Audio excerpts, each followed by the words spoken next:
So what are some of the issues you've come across as you've been working on the space?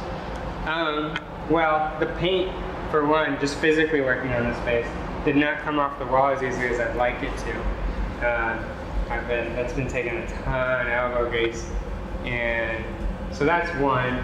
And then there's I gotta run a lot of new conduit because some of it's pretty rusty and gross. So there's just like some physical things that I gotta do to clean the space out. But other than that, like, it's been mostly positive. Like, it was really gross when they were still in here, and then they moved out, and I'm like, oh yeah, I'm starting to like be able to get other people to see the potential, where before it was just like they had to trust me.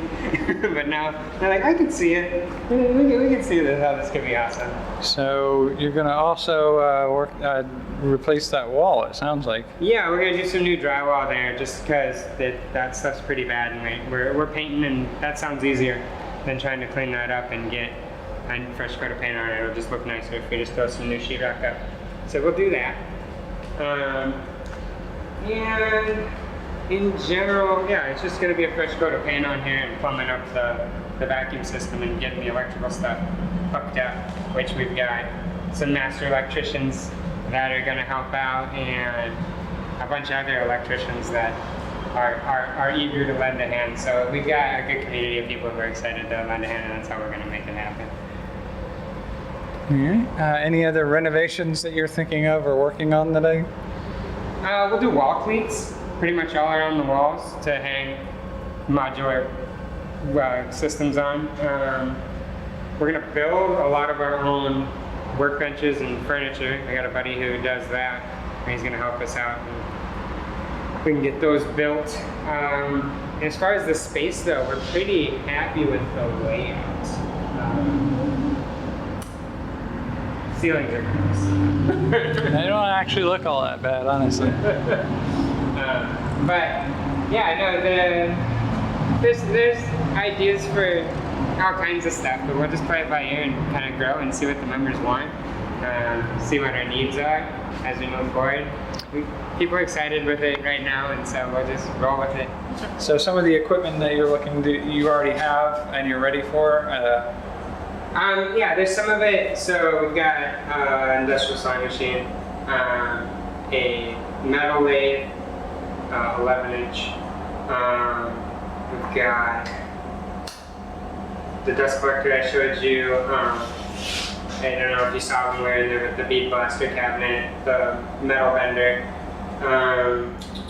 There's some random woodworking equipment that I have stuff, kind of like the 6-inch joiner. That we can use until we get something better.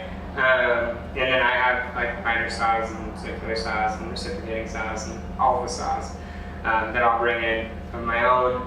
And there's a lot of people doing that, just pitching stuff in, bringing it in. We've got a guy who's got a Shaper Origin that he's going to keep here that we're going to use.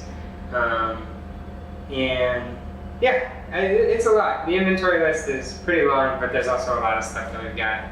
Just people from the community that they're still going to own, and they're just going to lend to the space. Because, like me, they're excited to look at it. And so you mentioned that some of the people who are interested in coming here are already like established as certain groups. Like you said, you got electricians. Yeah. There's quite a few electricians who are interested. Quite a few electrical engineers, bunch of woodworkers. Let's see. So where are these people currently at? So the engineers are at the university. A lot of electricians are where I work at LM Wind Power, which is we manufacture wind turbine blades. They work over there, or are in some way associated with us over there. And what else? The woodworkers, I mean, I found a lot of those guys they found me when I started working the makerspace, and a lot of them are on Instagram just doing local woodworking, and then one of them's just a buddy of mine that I've known forever. He's a contractor / farmer / woodworker. You know, there's a lot of people who just have like these side projects that they're really passionate about and into, and it's nice to have a place where we can get together and feed off each other's energy and make it happen. And So, do you have all the knowledge you need to manage each of those tools yourself, or are you going to depend on? I'm going to be dependent on a lot of other people. So, like, my grandpa owns a machine shop, so I have some experience working with like machining equipment. I've worked in a fiberglass shop for 10 years and have some experience with the machines and the equipment that we use over there. I also have played with a lot of other tools and equipment because I'm a tinkerer. But as far as like, I know less than I do. You know, I'm ignorant of almost the vast majority of it. It's just something that I'm excited about, and yeah, I like the community involvement aspect. So what's your current timeline on this? So we're gonna get the place cleaned up within the month.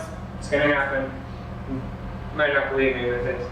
And then we'll get machines in here as soon as it's clean and start bringing. We've got the people who've been coming in anyway that are excited about the space, and we're just gonna start bringing them in and making stuff together. When are you going to start accepting membership? Within a couple weeks of that.